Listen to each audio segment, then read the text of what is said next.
And Then There Were None by Agatha Christie. Chapter 3.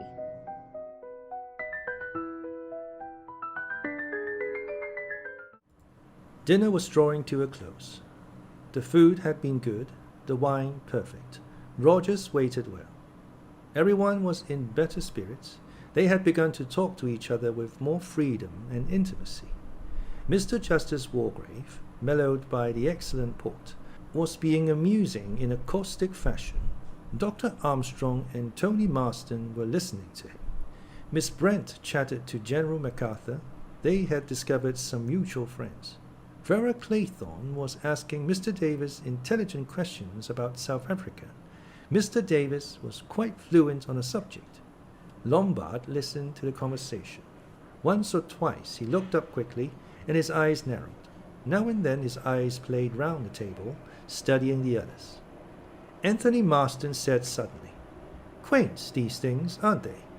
In the center of the round table, on a circular glass stand, were some little china figures. "Soldiers," said Tony. "Soldier Island. I suppose that's the idea." Vera leaned forward. "I wonder, how many are there? 10? "Yes, 10 there are." Vera cried. "What fun! They're the 10 little soldier boys of the nursery rhyme, I suppose. In my bedroom the rhyme is framed and hung up over the mantelpiece." Lombard said, "In my room too." "And mine." "And mine." Everybody joined in the chorus. Vera said, "It's an amusing idea, isn't it?" Mr. Justice Wargrave grunted, "Remarkably childish," and helped himself to port. Emily Brent looked at Vera Claythorne. Vera Claythorne looked at Miss Brent. The two women rose. In the drawing room the French windows were open onto the terrace, and the sound of the sea murmuring against the rocks came up to them. Emily Brent said, "Pleasant sound." Vera said sharply, "I hate it." Miss Brent's eyes looked at her in surprise. Vera flushed. She said, more composedly, "I don't think this place would be very agreeable in a storm." Emily Brent agreed. "I've no doubt the house is shut up in winter," she said. "You'd never get servants to stay here, for one thing." Vera murmured, "It must be difficult to get servants anyway." Emily Brent said, "Mrs. Oliver has been lucky to get these two. The woman's a good cook." Vera thought, funny how elderly people always get names wrong. She said, "Yes, I think Mrs. Owen has been very lucky indeed." Emily Brent had brought a small piece of embroidery out of her bag. Now, as she was about to thread her needle, she paused. She said sharply, "Owen, did you say Owen?" "Yes." Emily Brent said sharply, "I've never met anyone called Owen in my life." Vera stared. "But surely—" She did not finish her sentence. The door opened and the men joined them. Rogers followed them into the room with the coffee tray. The judge came and sat down by Emily Brent. Armstrong came up to Vera. Tony Marston strolled to the open window. Bloor studied with naive surprise a statuette in brass, wondering perhaps if its bizarre angularities were really supposed to be the female figure. General MacArthur stood with his back to the mantelpiece. He pulled at his little white moustache. That had been a damn good dinner. His spirits were rising. Lombard turned over the pages of Punch that lay with other papers on a table by the wall. Rogers went round with the coffee tray. The coffee was good, really black and very hot. The whole party had dined well. They were satisfied with themselves and with life. The hands of the clock pointed to 20 minutes past 9. There was a silence, a comfortable, replete silence. Into that silence came the voice, without warning, inhuman, penetrating. "Ladies and gentlemen, silence, please." Everyone was startled. They looked round at each other, at the walls. Who was speaking? The voice went on, a high, clear voice. "You are charged with the following indictments. Edward George Armstrong, that you did upon the 14th day of March, 1925, cause the death of Louisa Mary Cleese. Emily Caroline Brent, that upon the 5th of November 1931, you were responsible for the death of Beatrice Taylor. William Henry Bloor, that you brought about the death of James Stephen Lander on October 10th, 1928. Vera Elizabeth Claythorne, that on the 11th day of August 1935, you killed Cyril Ogilvie Hamilton. Philip Lombard, that upon a date in February 1932, you were guilty of the death of 21 men, members of an East African tribe. John Gordon MacArthur, that on the 4th of January 1917, you deliberately sent your wife's lover, Arthur Richmond, to his death. Anthony James Marston, that upon the 14th day of November last, you were guilty of the murder of John and Lucy Combs. Thomas Rogers and Ethel Rogers, that on the 6th of May 1929, you brought about the death of Jennifer Brady. Lawrence John Wargrave, that upon the 10th day of June 1930, you were guilty of the murder of Edward Seton. Prisoners at the bar, have you anything to say in your defense? The voice had stopped. There was a moment's petrified silence and then a resounding crash. Rogers had dropped a coffee tray. At the same moment, from somewhere outside the room, there came a scream and a sound of a thud. Lombard was the first to move. He leapt to the door and flung it open. Outside, lying in a huddled mass, was Mrs. Rogers. Lombard called, "Marston!" Anthony sprang to help him. Between them, they lifted up the woman and carried her into the drawing room. Dr. Armstrong came across quickly. He helped them to lift her on to the sofa and bent over her. He said quickly, "It's nothing. She's fainted, that's all. She'll be round in a minute." Lombard said to Rogers, "Get some brandy." Rogers, his face white, his hand shaking, murmured, "Yes, sir," and slipped quickly out of the room. Vera cried out, "Who was that speaking? Where was he? It sounded... General MacArthur spluttered out, "What's going on here? What kind of a practical joke was that?" His hand was shaking, his shoulders sagged. He looked suddenly 10 years older. Blore was mopping his face with a handkerchief. Only Mr. Justice Wargrave and Miss Brent seemed comparatively unmoved. Emily Brent sat upright, her head held high. In both cheeks was a spot of hard color. The judge sat in his habitual pose, his head sunk down into his neck. With one hand he gently scratched his ear. Only his eyes were active, darting round and round the room, puzzled, alert with intelligence. Again it was Lombard who acted. Armstrong being busy with the collapsed woman, Lombard was free once more to take the initiative. He said, "That voice, it sounded as though it were in the room." Vera cried, "Who was it? Who was it? It wasn't one of us."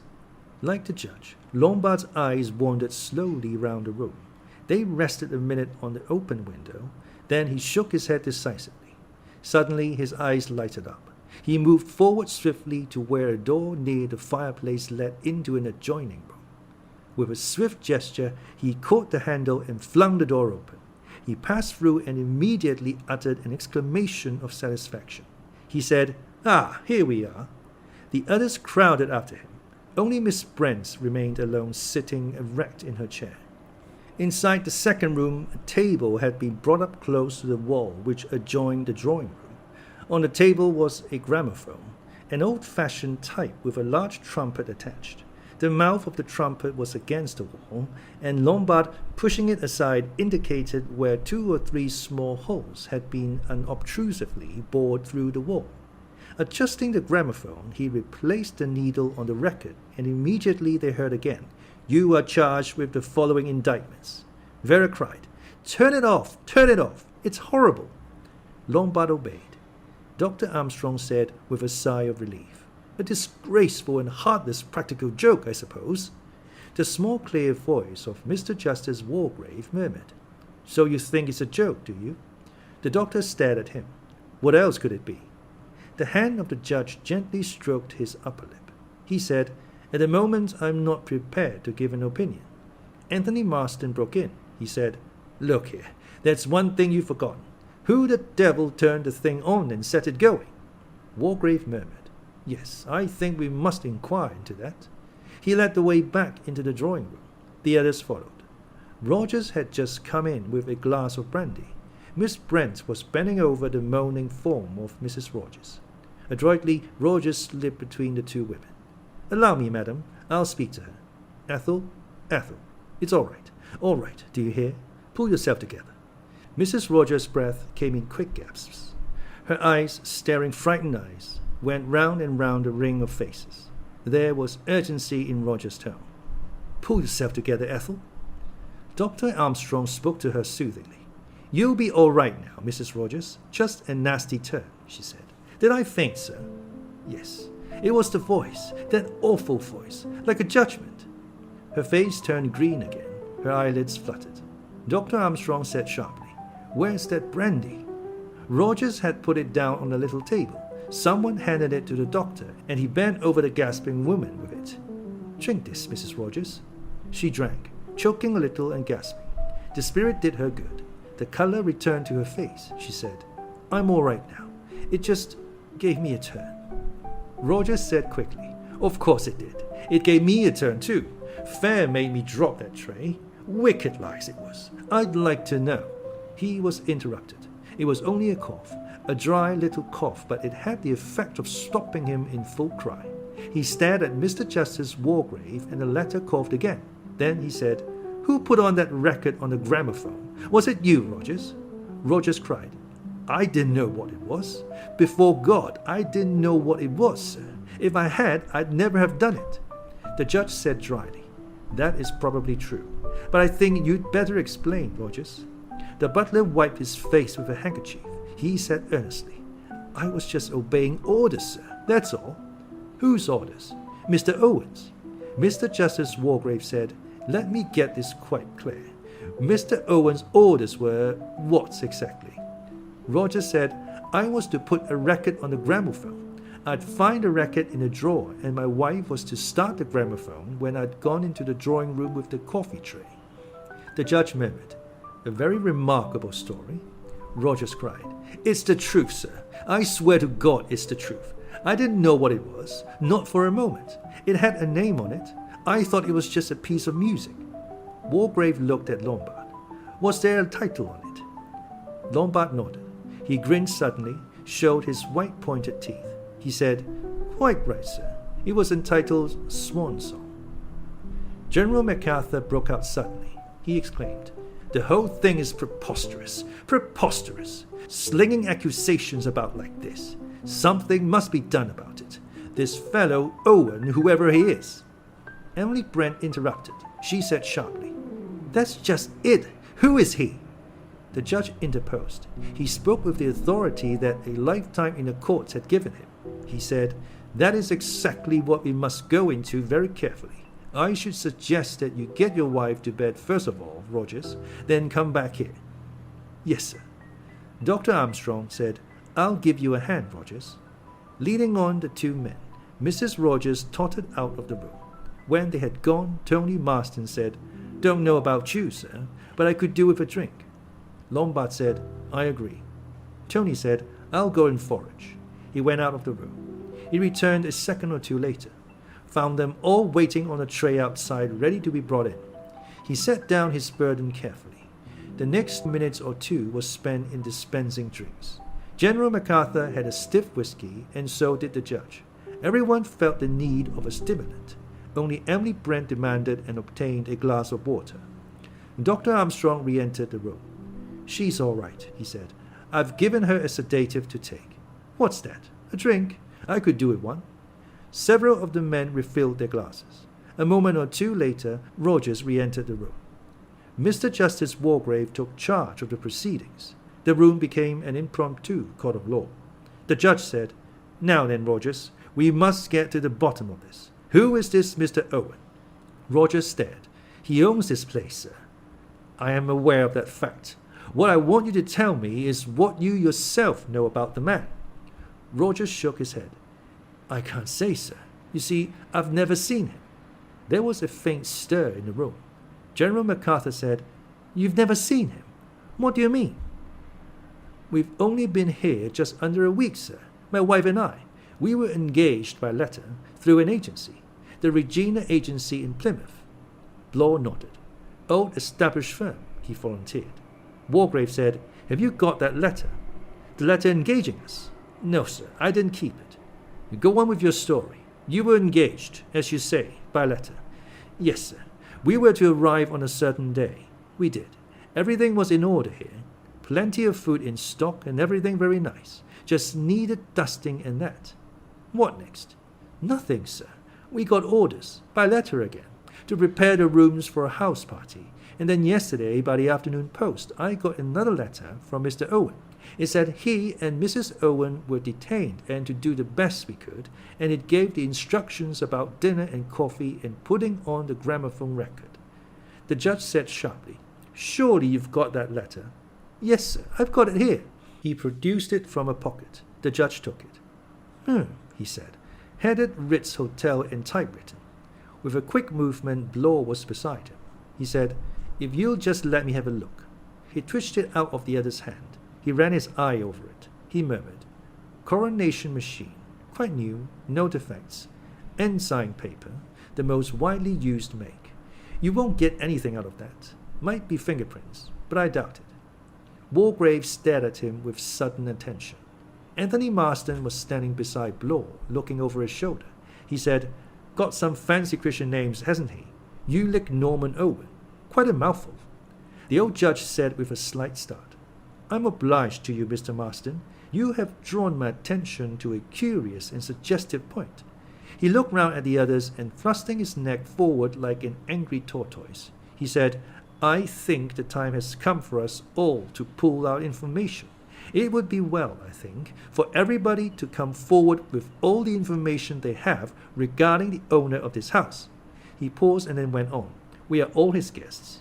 I think it would be profitable if each one of us were to explain exactly how that came about." There was a moment's pause, and then Emily Brent spoke with decision. "There's something very peculiar about all this," she said. "I received a letter with a signature that was not very easy to read. It purported to be from a woman I had met at a certain summer resort 2 or 3 years ago. I took the name to be either Ogden or Oliver. I'm acquainted with a Mrs. Oliver and also with a Miss Ogden. I'm quite certain that I've never met or become friendly with anyone of the name of Owen." Mr. Justice Wargrave said, "You have that letter, Miss Brent?" "Yes, I will fetch it for you." She went away and returned a minute later with the letter. The judge read it. He said, "I begin to understand. Miss Claythorne?" Vera explained the circumstances of her secretarial engagement. The judge said, "Marston." Anthony said, "Got a wire from a pal of mine, Badger Berkeley. Surprised me at the time because I had an idea the old horse had gone to Norway. Told me to roll up here." Again, Wargrave nodded. He said, "Dr. Armstrong?" "I was called in professionally." "I see. You had no previous acquaintanceship with the family." "No.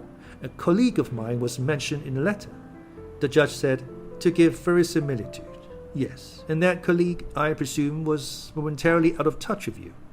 "Well, yes." Lombard, who had been staring at Bloor, said suddenly, "Look here, I've just thought of something." The judge lifted a hand. "In a minute. But we will take one thing at a time, Mr. Lombard. We are at present inquiring into the causes which have resulted in our being assembled here tonight. General MacArthur." Pulling at his moustache, the general muttered, "Got a letter from this fellow Owen. Mentioned some old pals of mine who were to be here. Hoped I'd excuse informal invitation. Haven't kept the letter, I'm afraid." Wargrave said, "Mr. Lombard?" Lombard's brain had been active. Was he to come out in the open or not? He made up his mind. "Same sort of thing," he said. "Invitation, mention of mutual friends. I fell for it all right. I've torn up the letter." Mr. Justice Wargrave turned his attention to Mr. Bloor. His forefinger stroked his upper lip and his voice was dangerously polite.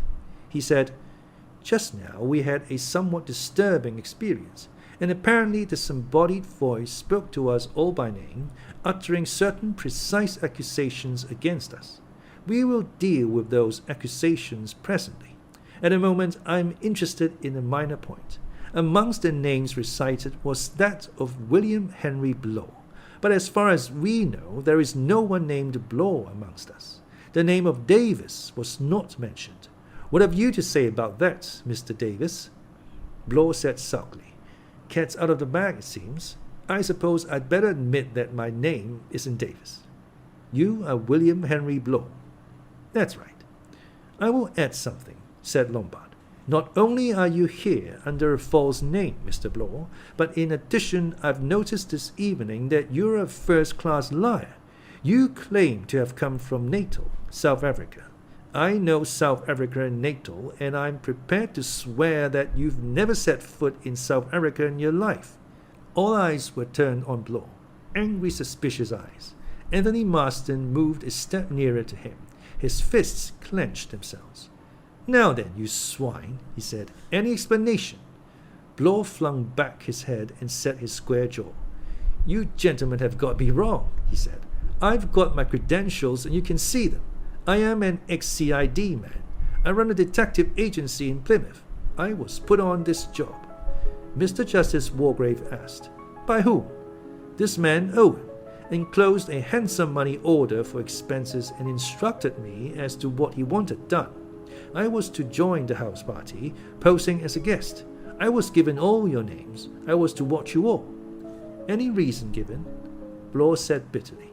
"Mrs. Owen's jewels. Mrs. Owen, my foot. I don't believe there's any such person." Again, the forefinger of the judge stroked his lip, this time appreciatively. "Your conclusions are, I think, justified," he said. "You lick Norman Owen. In Miss Brent's letter, though the signature of the surname is a mere scrawl, the Christian names are reasonably clear. Una Nancy. In either case, you notice the same initials. You lick Norman Owen, Una Nancy Owen. Each time, that is to say, U.N. Owen, or by a slight stretch of fancy, unknown." Vera cried, "But this is fantastic! Mad!" The judge nodded gently. He said, "Oh, yes, I've no doubt in my own mind that we have been invited here by a madman, probably a dangerous homicidal lunatic."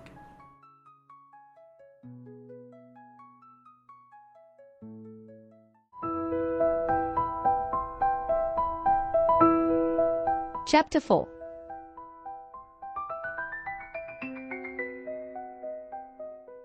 There was a moment's silence, a silence of dismay and bewilderment. Then the judge's small, clear voice took up the thread once more. "We will now proceed to the next stage of our inquiry.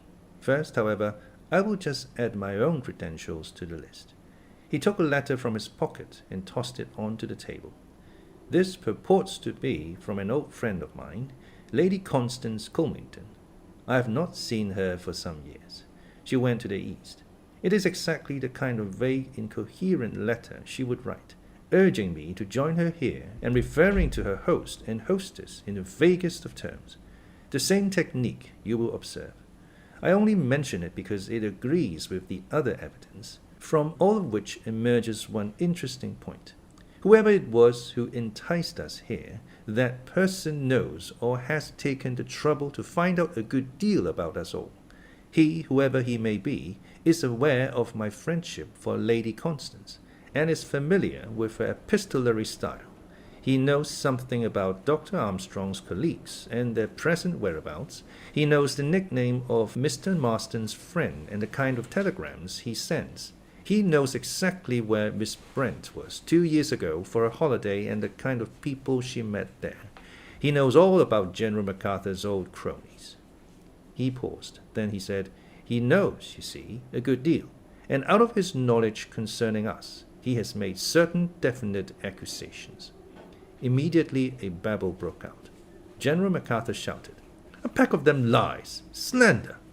Vera cried out, "It's iniquitous!" Her breath came last. "Wicked!" Rogers said hoarsely, "A lie! A wicked lie! We never did. Neither of us."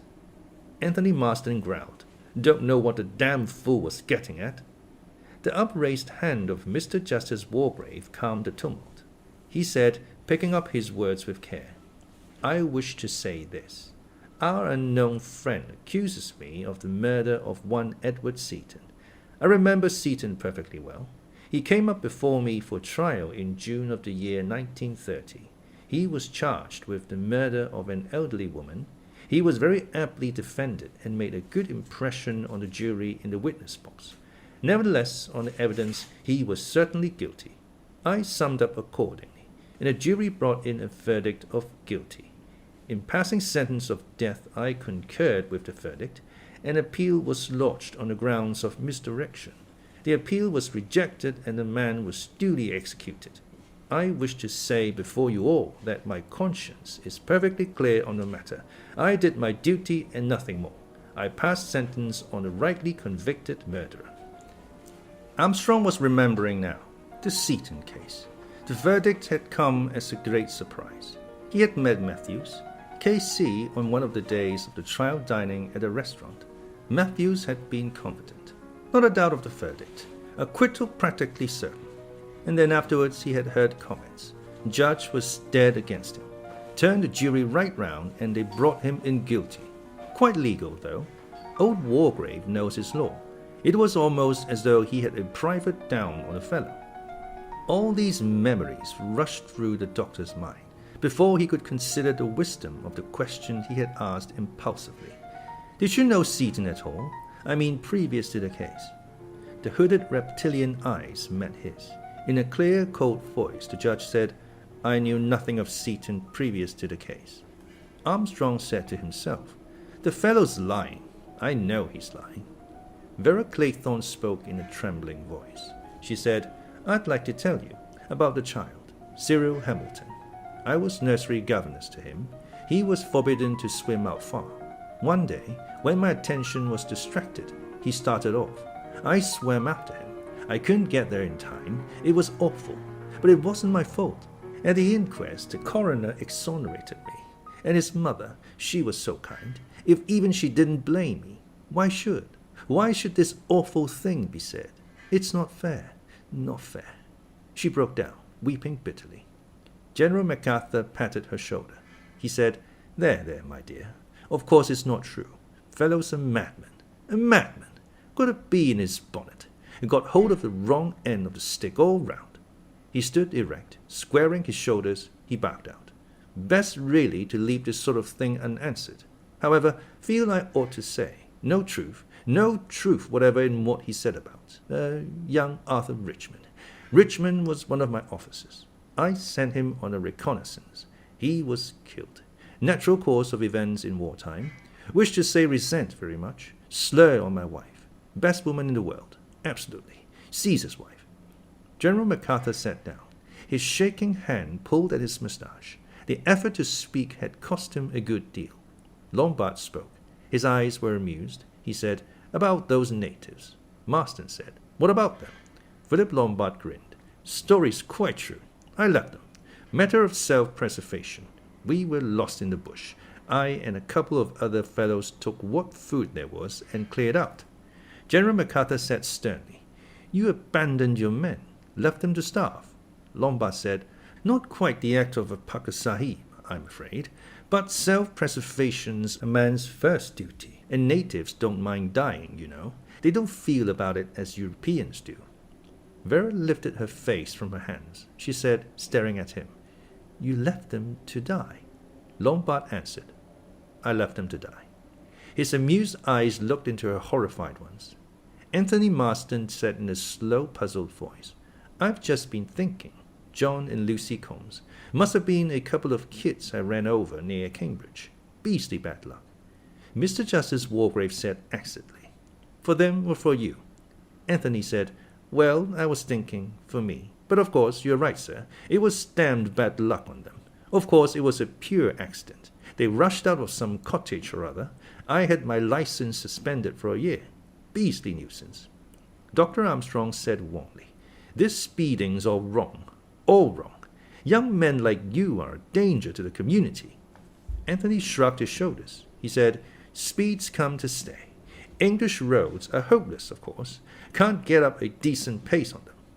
He looked round vaguely for his glass, picked it up off a table and went over to the side table and helped himself to another whiskey and soda. He said over his shoulder, "Well, anyway, it wasn't my fault. Just an accident." The manservant, Rogers, had been moistening his lips and twisting his hands. He said now in a low, deferential voice, "If I might just say a word, sir." Lombard said, "Go ahead, Rogers." Rogers cleared his throat and passed his tongue once more over his dry lips. "There was a mention, sir, of me and Mrs. Rogers, and of Miss Brady. There isn't a word of truth in it, sir. My wife and I were with Miss Brady till she died. She was always in poor health, sir, always from the time we came to her. There was a storm, sir, that night, the night she was taken bad. The telephone was out of order. We couldn't get the doctor to her. I went for him, sir, on foot, but he got there too late. We'd done everything possible for her, sir. Devoted to her we were. Anyone will tell you the same. There was never a word said against us. Not a word. Lombard looked thoughtfully at the man's twitching face, his dry lips, the fright in his eyes. He remembered the crash of the falling coffee tray. He thought, but did not say. Oh, yeah? Bloor spoke in his hearty, bullying, official manner. He said, came into a little something at her death, though, eh?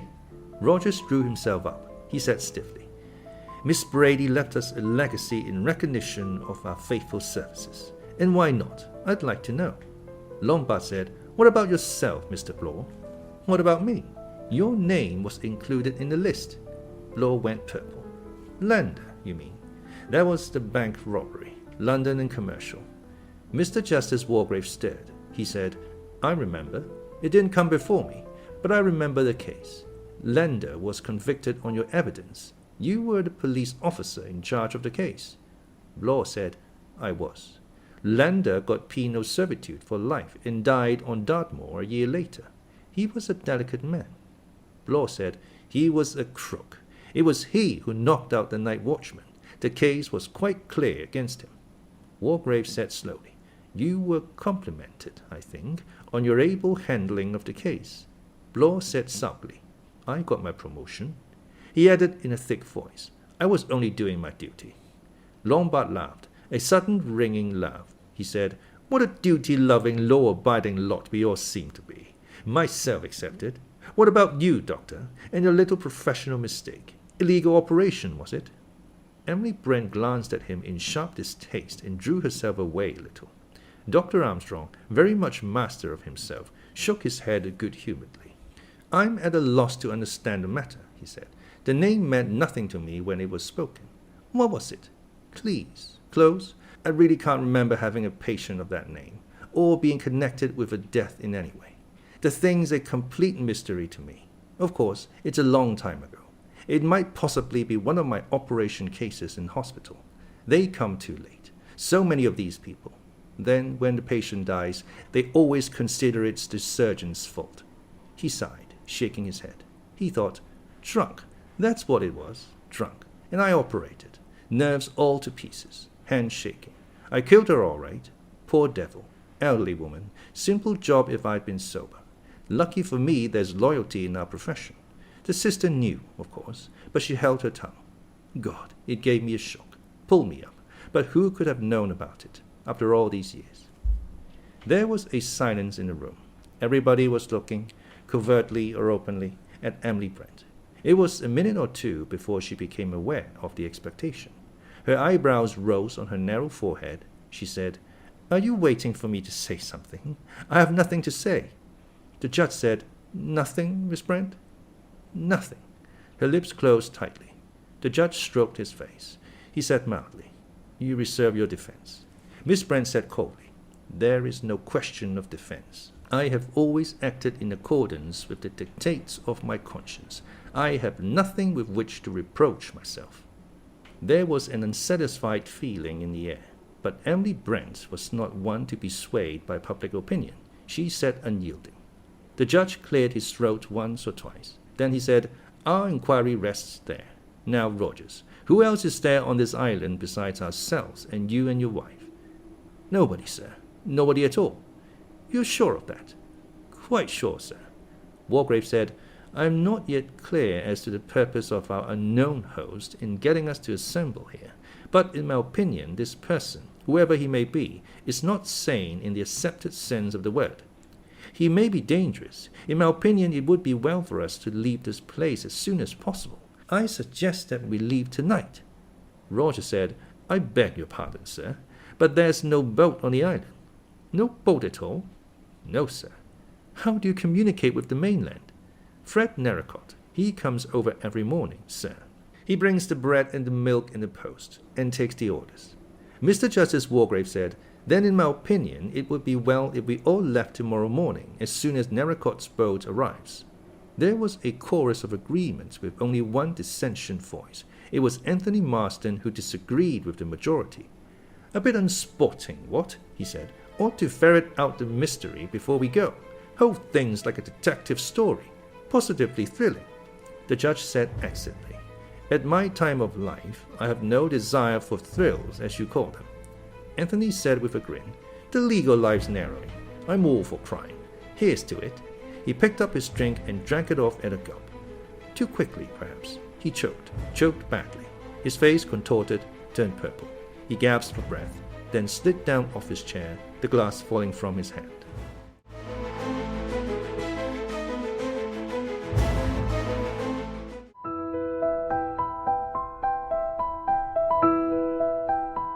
Chapter 5. It was so sudden and so unexpected that it took everyone's breath away. They remained stupidly staring at the crumpled figure on the ground. Then Dr. Armstrong jumped up and went over to him, kneeling beside him. When he raised his head, his eyes were bewildered. He said in a low, awestruck whisper, "My God," he said. They didn't take it in, not at once. Dead. Dead. That young Norse god in the prime of his health and strength, struck down all in a moment. Healthy young men didn't die like that, choking over a whiskey and soda. No, they couldn't take it in. Dr. Armstrong was peering into the dead man's face. He sniffed at the blue twisted lips. Then he picked up the glass from which Anthony Marston had been drinking. General MacArthur said, "Dead? Do you mean the fellow just choked and died?" The physician said, "You can call it choking if you like. He died of asphyxiation right enough." He was stiffing now at the glass. He dipped a finger into the dregs and very cautiously just touched the finger with the tip of his tongue. His expression altered. General MacArthur said, "Never knew a man who could die like that, just of a choking fit." Emily Brent said in a clear voice, "In the midst of life we are in death." Dr. Armstrong stood up. He said brusquely, "No, a man doesn't die of a mere choking fit. Marston's death wasn't what we call a natural death." Vera said almost in a whisper, "Was there something in the whiskey?" Armstrong nodded. "Yes, can't say exactly. Everything points to one of the cyanides. No distinctive smell of prussic acid, probably potassium cyanide. It acts pretty well instantaneously." The judge said sharply, "It was in his glass?" "Yes." The doctor strolled to the table where the drinks were. He removed the stopper from the whiskey and smelt and tasted it. Then he tasted the soda water. He shook his head. "They're both all right." Lombard said, "You mean he must have put the stuff in his glass himself?" Armstrong nodded with a curiously dissatisfied expression. He said, "Seems like it." Bloor said, "Suicide, eh? There's a queer go." Vera said slowly, "You'd never think that he would kill himself. He was so alive. He was, enjoying himself. When he came down the hill in his car this evening, he looked, I can't explain." But they knew what she meant. Anthony Marston, in the height of his youth and manhood, had seemed like a being who was immortal, and now, crumpled and broken, he lay on the floor. Dr. Armstrong said, "Is there any possibility other than suicide?" Slowly everyone shook their heads. There could be no other explanation. The drinks themselves were untampered with. They had all seen Anthony Marston go across and help himself. It followed, therefore, that any cyanide in the drink must have been put there by Anthony Marston himself. And yet, why should Anthony Marston commit suicide? Bloor said thoughtfully, "You know, Doctor, it doesn't seem right to me. I shouldn't have said Mr. Marston was a suicidal type of gentleman." Armstrong answered, "I agree." They had left it like that. What else was there to say? Together Armstrong and Lombard had carried the inert body of Anthony Marston to his bedroom and had laid him there covered over with a sheet.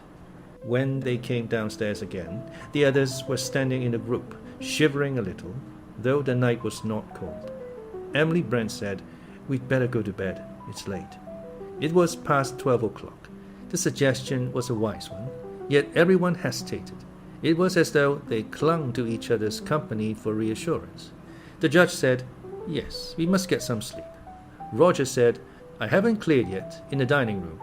Lombard said curtly, "Do it in the morning." Armstrong said to him, "Is your wife all right?" "I'll go and see, sir." He returned a minute or two later. "Sleeping beautiful, she is." "Good," said the doctor. "Don't disturb her." "No, sir. I'll just put things straight in the dining room and make sure everything's locked up right, and then I'll turn in." He went across the hall into the dining room. The others went upstairs, a slow, unwilling procession. If this had been an old house, with creaking wood and dark shadows and heavily panelled walls, there might have been an eerie feeling. But this house was the essence of modernity. There were no dark corners, no possible sliding panels. It was flooded with electric light. Everything was new and bright and shining. There was nothing hidden in this house, nothing concealed. It had no atmosphere about it. Somehow, that was the most frightening thing of all. They exchanged good nights on the upper landing. Each of them went into his or her own room, and each of them automatically, almost without conscious thought, locked the door. In his pleasant, soft-tinted room, Mr. Justice Wargrave removed his garments and prepared himself for bed. He was thinking about Edward Seton. He remembered Seton very well. His fair hair, his blue eyes, his habit of looking you straight in the face with a pleasant air of straightforwardness. That was what had made so good an impression on the jury.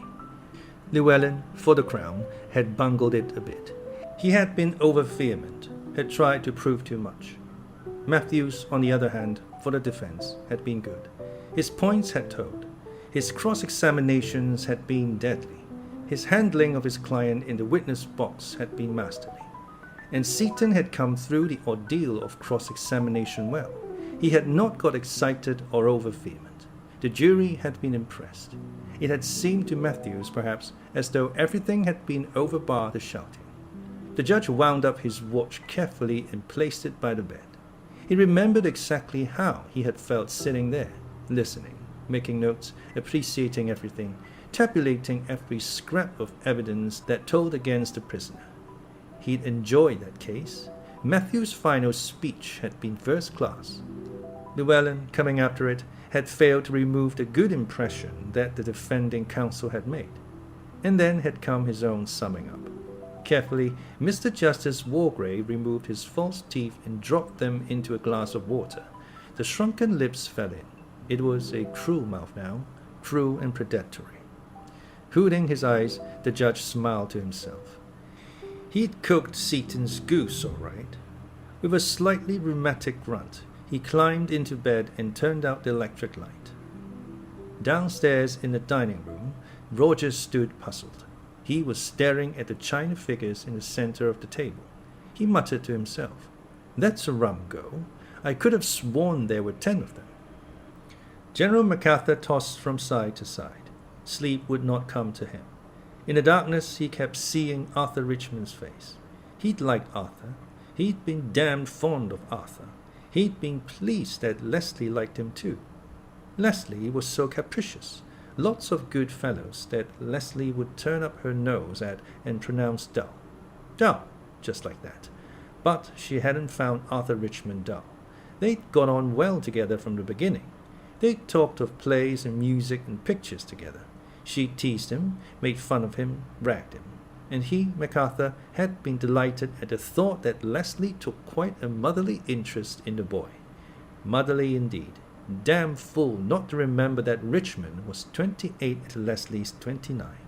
He'd loved Leslie. He could see her now. Her heart-shaped face, and her dancing deep grey eyes, and the brown curling mass of her hair. He'd loved Leslie, and he believed in her absolutely.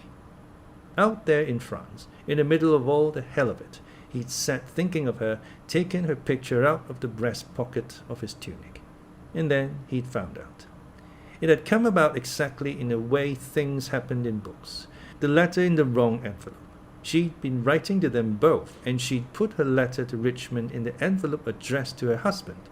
Even now, all these years after, he could feel the shock of it, the pain. God, it had hurt. And the business had been going on some time.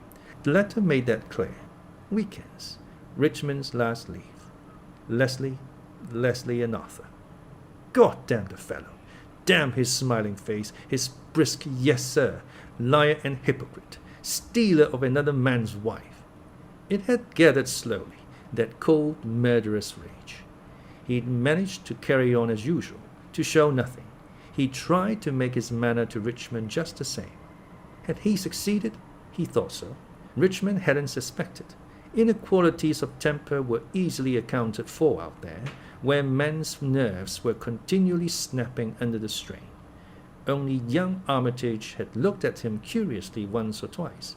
Quite a young chap, but he'd had perceptions, that boy. Armitage, perhaps, had guessed, when the time came. He'd sent Richmond deliberately to death. Only a miracle could have brought him through unhurt. That miracle didn't happen.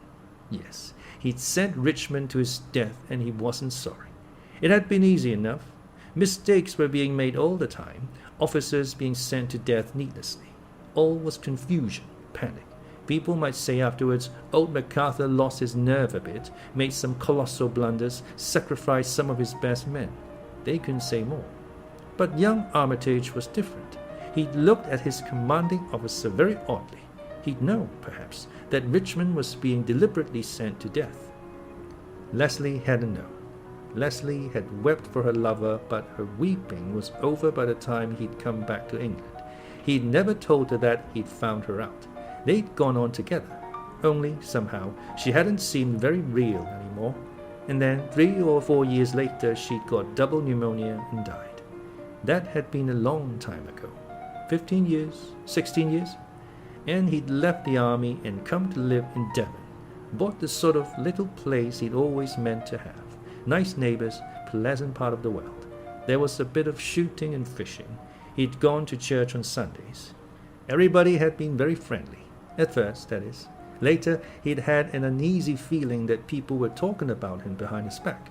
They eyed him differently, somehow, as though they'd heard something, some lying rumor. He'd avoided people after that, withdrawn into himself.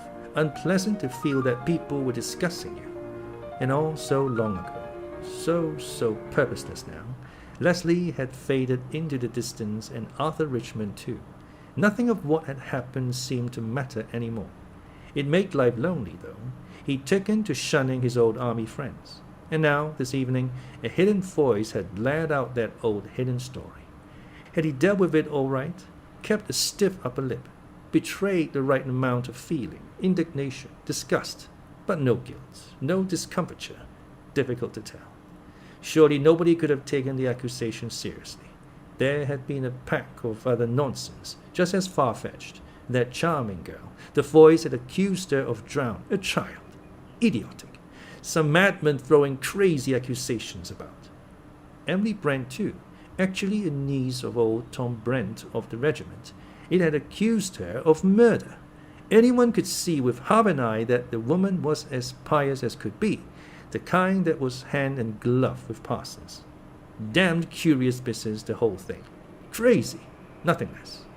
Ever since they had got here. When was that? Why, damn it, it was only this afternoon. Seemed a good bit longer than that. He thought, I wonder when we shall get away again. Tomorrow, of course, when the motorboat came from the mainland. Funny, just this minute he didn't want much to get away from the island, to go back to the mainland, back to his little house, back to all the troubles and worries. Through the open window he could hear the waves breaking on the rocks, a little louder now than earlier in the evening. Wind was getting up too. He thought, peaceful sound, peaceful place. He thought, best of an island is once you get there. You can't go any farther. You've come to the end of things. He knew, suddenly, that he didn't want to leave the island. Vera Claythorne lay in bed, wide awake, staring up at the ceiling. The light beside her was on. She was frightened of the dark. She was thinking, Hugo, why do I feel you're so near me tonight? Somewhere quite close. Where is he, really? I don't know. I never shall know. He just went away, right away, out of my life. It was no good trying not to think of Hugo. He was close to her. She had to think of him, to remember. Cornwall. The black rocks, the smooth yellow sand, Mrs. Hamilton, stout, good-humoured, Cyril, whining a little always, pulling at her hand. "I want to swim out to the rock, Miss Claythorne. Why can't I swim out to the rock?" Looking up, meeting Hugo's eyes watching her. The evenings after Cyril was in bed. "Come out for a stroll, Miss Claythorne." "I think perhaps I will." The decorous stroll down to the beach, the moonlight, the soft Atlantic air, and then Hugo's arms round her. "I love you. I love you. You know I love you, Vera." Yes, she knew. "I can't ask you to marry me. I've not got a penny. It's all I can do to keep myself. Queer, you know, once. For 3 months I had the chance of being a rich man to look forward to.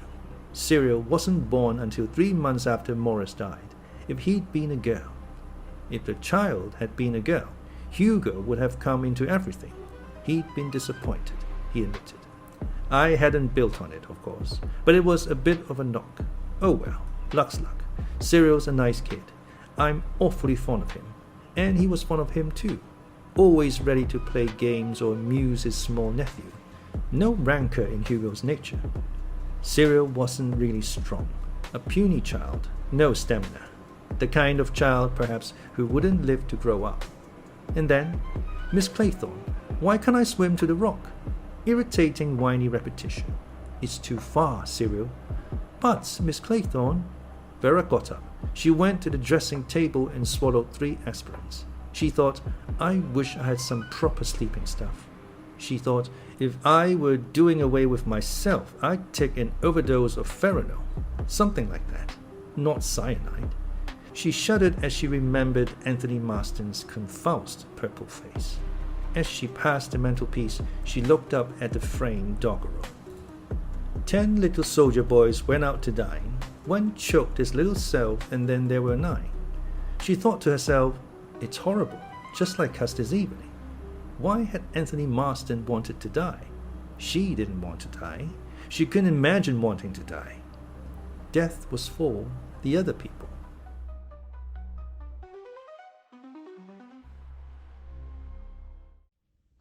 Caustic.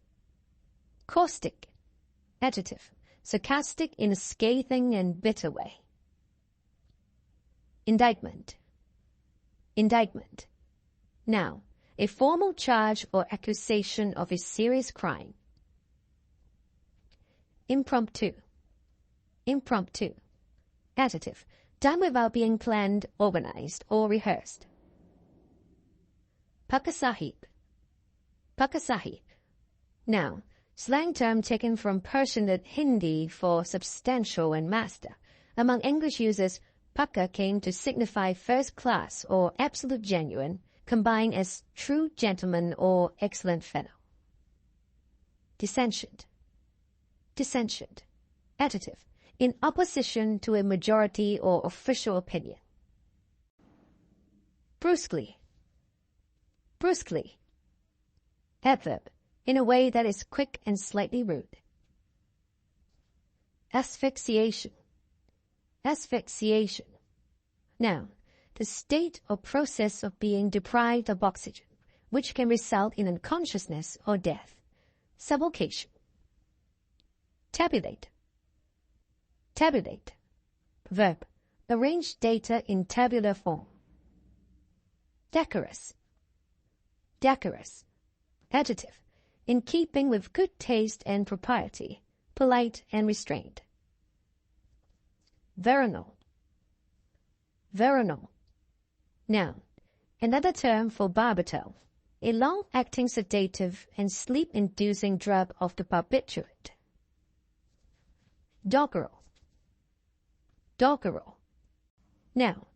Comic verse composed in irregular rhythm.